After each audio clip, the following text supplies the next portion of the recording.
그날 밤 서울의 고급 레스토랑에서 내 30번째 생일 파티가 열리고 있었다. 부드러운 조명이 테이블을 감싸고 와인 잔이 부딪히는 소리가 웃음소리와 어우러져 완벽한 화음을 이루었다. 남편 민호는 내 옆에 앉아 손을 내 무릎에 올려놓고 모든 것을 직접 준비했다며 자랑스럽게 미소 지었다. 그는 늘 그런 사람이었다. 성공한 IT 기업 대표, 가족을 아끼는 가장. 우리 삶은 그림 같았다. 건배를 하자며 민호가 자리에서 일어났다. 그의 목소리가 테이블을 가득 채웠다. 내 사랑스러운 아내 지은에게? 그녀는 세상 누구보다 따뜻하고 똑똑하며 내 인생의 중심이다. 30번째 생일 축하해, 내 사랑. 앞으로의 모든 해가 이 순간처럼 완벽하길. 그의 눈빛이 내게 고정된 채 모두가 잔을 들었다. 내 눈가에 기쁨의 눈물이 맺혔다. 가족들 민호의 부모님과 시누이 수진이 함께 지은에게를 외쳤다. 그 순간 작은 움직임이 느껴졌다. 젊은 웨이트리스, 명찰에 민지라고 적힌 그녀가 올리브 접시를 내려놓으며 내 팔에 스쳤다. 그녀의 차가운 손가락이 작은 접힌 냅킨을 내 손바닥에 쥐어주었다. 너무 순식간이라 착각일지도 모른다고 생각했다. 민지가 고개를 들지 않고 창백한 얼굴로 멀어지는 걸 보니 공포가 스멀스멀 피어올랐다. 테이블 아래에서 냅킨을 펼쳤다. 파란 펜으로 휘갈겨 쓴 세 단어. 그걸 마시지 마. 웃음소리가 멀어지고 귀에 웅웅거리는 소음만 남았다. 피가 얼어붙는 기분이었다. 실수일까? 장난일까? 민호의 부모님이 웃고 민호가 신혼여행 에피소드를 이야기하는 동안 내 시선이 수진에게 향했다. 그녀의 미소는 밝았지만 눈빛은 차갑고 날카로웠다. 마치 비밀을 즐기는 듯했다. 내 잔에 담긴 붉은 와인이 무고하게 흔들렸다. 모두가 마시는 같은 와인. 뭐가 문제일까? 하지만 민지의 공포 어린 얼굴이 지워지지 않았다. 뱃속에서 차가운 공포가 꿈틀거렸다. 미친 생각이 스쳤다. 본능적으로. 나는 미소를 지으며 잔을 다시 들었다. 한 번 더 건배할게요. 가족에게, 우리가 함께하는 이 순간에 모두가 기뻐하며 잔을 들었다. 그 혼란 속에서 내 손이 재빨리 움직였다. 수진의 잔과 내 잔을 바꿔치기 했다. 아무도 눈치채지 못했다. 나는 수진의 잔에서 가짜로 한 모금 홀짝이고 내려놓았다. 심장이 미친 듯이 뛰었다. 내가 미쳤나? 3분 후, 시간이 느리게 흘렀다. 수진이 새 직장에서의 승진 이야기를 하다 멈췄다. 그녀의 미소가 일그러지더니 눈이 초점을 잃었다. 잔을 쥔 손이 풀어지며 와인이 흰 테이블보에 피처럼 번졌다. 그녀의 몸이 앞으로 고꾸라졌다. 웃음이 먹고 비명이 터졌다. 아마 내 목소리였을 거다. 그 아침은 완벽했다. 알람 대신 신선한 커피와 팬케이크 냄새에 눈을 떴다. 민호가 침대에 쟁반을 들고 서 있었다. 생일 축하해, 내 사랑. 30살이 되다니 난 세상에서 제일 운 좋은 남자야. 우리는 침대에서 아침을 먹으며 웃었다. 그가 준 선물 상자에는 다이아몬드 목걸이가, 또 다른 상자에는 디자이너 핸드백이 들어있었다. 민호야, 너무 과해. 너한테는 아무것도 과하지 않아. 그의 말은 늘 따뜻했다. 하지만 정오쯤 공동계좌 알림이 왔다. 큰 액수의 이체. 모르는 거래였다.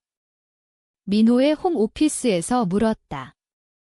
여보, 오늘 아침에 큰돈이 빠졌던데, 뭐야? 그는 컴퓨터에서 눈도 떼지 않고 손을 저었다.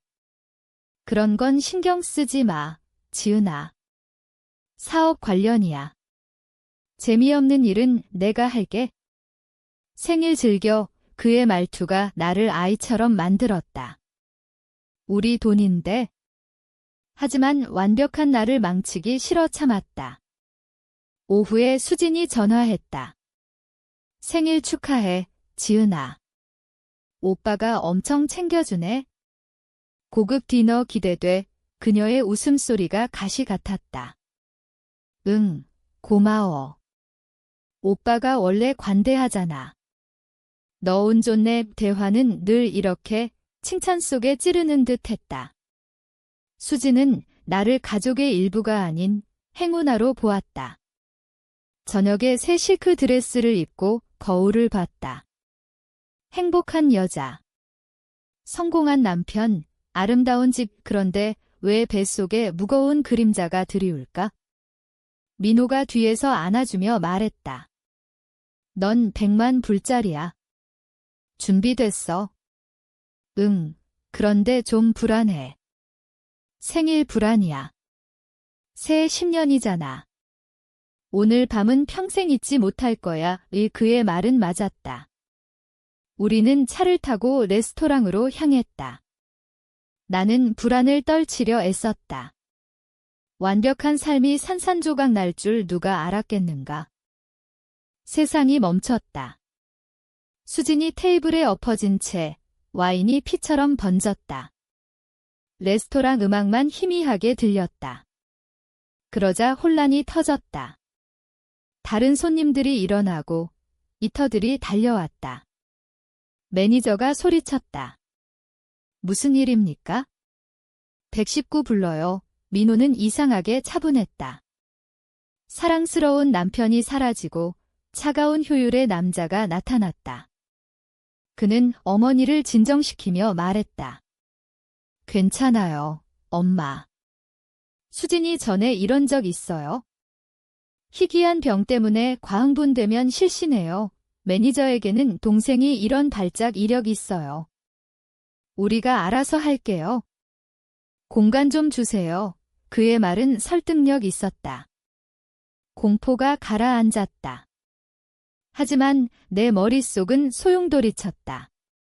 쪽지, 바꾼 잔, 민호의 거짓말. 시선이 레스토랑을 훑다 민지를 발견했다.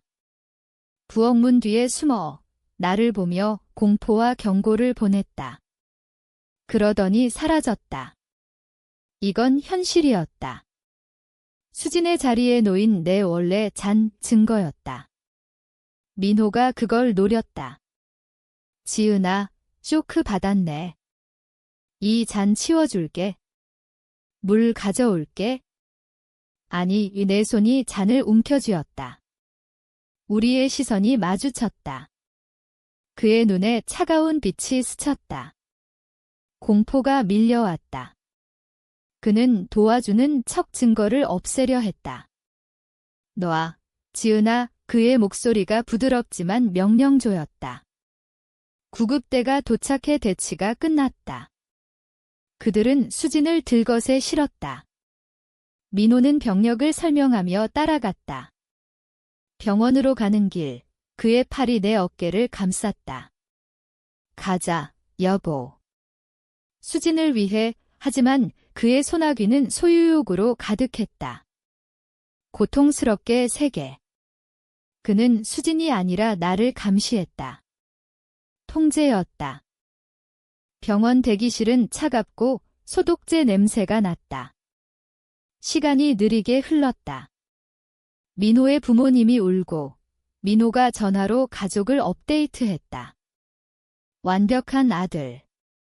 하지만 나를 볼 때마다 차가운 경고가 보였다. 나는 쪽지를 가방에 쥔 채 고립됐다. 의사가 들어왔다. 헤이즈 씨 가족. 안정됐지만 깨어나지 않아요. 독성 검사 결과 강력한 진정제가 검출됐어요. 과다 복용. 경찰에 통보했습니다. 가족이 충격받았지만 민호는 수진이 스트레스 받을 때 약 먹어요. 실수일 거예요. 라고 말했다. 의사는 고개를 저었다. 나는 쪽지를 보여주려 했지만 민호의 시선이 나를 제압했다. 나중에 경찰서에서 탐정 그랜트에게 말했다. 남편이 독을 탔어요. 웨이트리스가 쪽지로 경고했고 잔 바꿔서 신호위가 그는 회의적이었다. 증거는? 그 웨이트리스는 쪽지가 있어요. 그녀 이름은 민지예요. 그는 메모했다. 조사할게요. 하지만 그의 목소리는 건조했다. 가족은 나를 미친 사람 취급했다. 민호가 지은이 쇼크로 헛소리해요. 질투심에 수진을 으라고 속삭였다. 나는 용의자가 됐다. 고립된 공포였다. 다음 24시간은 악몽이었다. 수진은 중환자실에, 가족은 침묵의 경계를 섰다. 내 말이 나올 때마다 민호가 경고하거나 어머니가 울었다. 경찰은 내 진술을 무시했다. 자기과다 복용일 수 있어요. 공식 이론이었다. 나는 소리 없는 방에서 비명 지르는 기분이었다. 진실을 스스로 찾아야 했다. 희망은 민지였다. 다음 아침 공기 쐬고 올게라고 민호에게 말하고 레스토랑으로 갔다. 매니저가 말했다. 민지. 어제 출근 안 하고 그만뒀어요. 가족 비상이라 떠났대요. 주소는 오래된 거고 전화 끊겼어요. 경찰도 찾았어요. 그녀가 도망쳤다. 확인됐지만 나를 더 미치게 만들었다. 사라진 웨이트리스. 내 발명처럼 들렸다. 집으로 가는 길, 벽이 좁혀졌다. 민지가 본 게 뭐길래 도망쳤을까? 민호의 재정 무시가 떠올랐다. 그날 밤, 민호가 잠든 후 그의 사무실로 갔다. 랩탑 비밀번호 둘이 기념일, 아무것도 없었다. 그런데 관리 폴더. 비밀번호 3손 그의 어린 시절께 이름. 은행 명세서가 나왔다. 비밀 계좌, 빚더미, 실패 투자. 우리는 파산 직전이었다. 마지막 파일, 생명보험 증권. 3개월 전 가입. 사망 시 20억 원, 수익자 민호. 우발사 조항. 보험 서류가 화면에서 빛났다. 20억 각 숫자가 차가운 눈처럼 노려봤다. 우발사, 민호의 스크립트였다. 나는 서류를 인쇄했다. 조각들이 맞춰졌다. 빚, 비밀, 생일 만찬.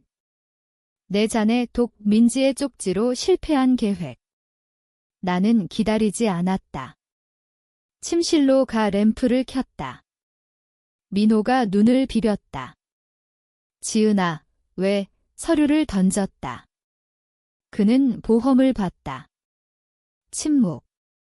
그러더니 부드럽게. 여보, 이게 뭐야? 내 컴퓨터 뒤졌어. 내가 이상하긴 하지만. 하지마, 내 목소리가 떨렸다. 빚 봤어. 이게 내 탈출구지?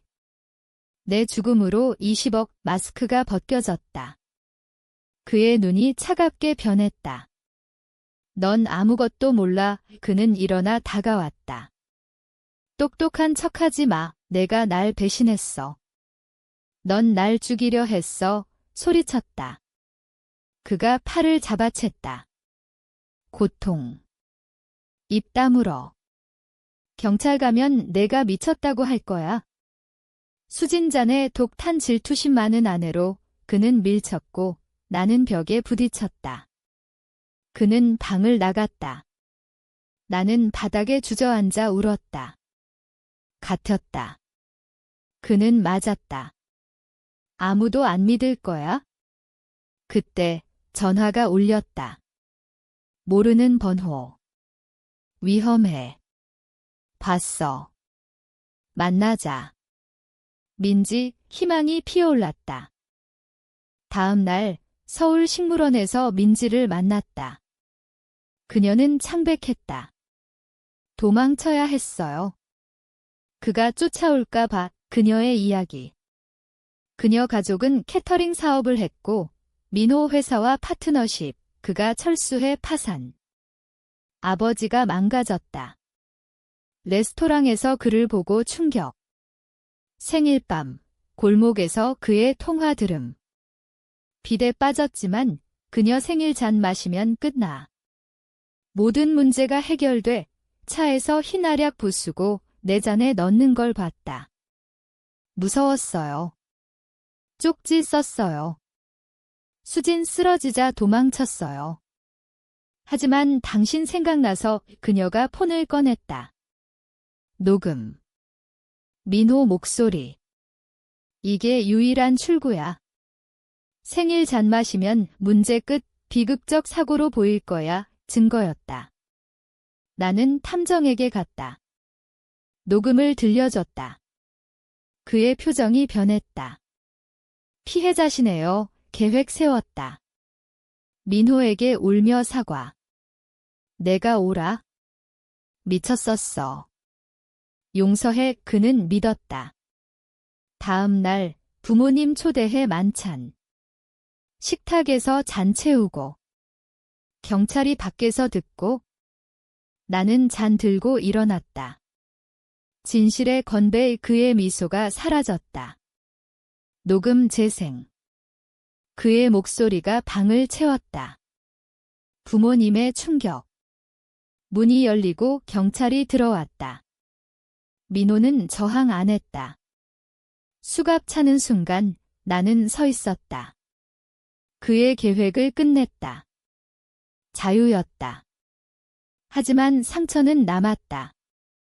배신의 대가는 영원한 침묵과 고독.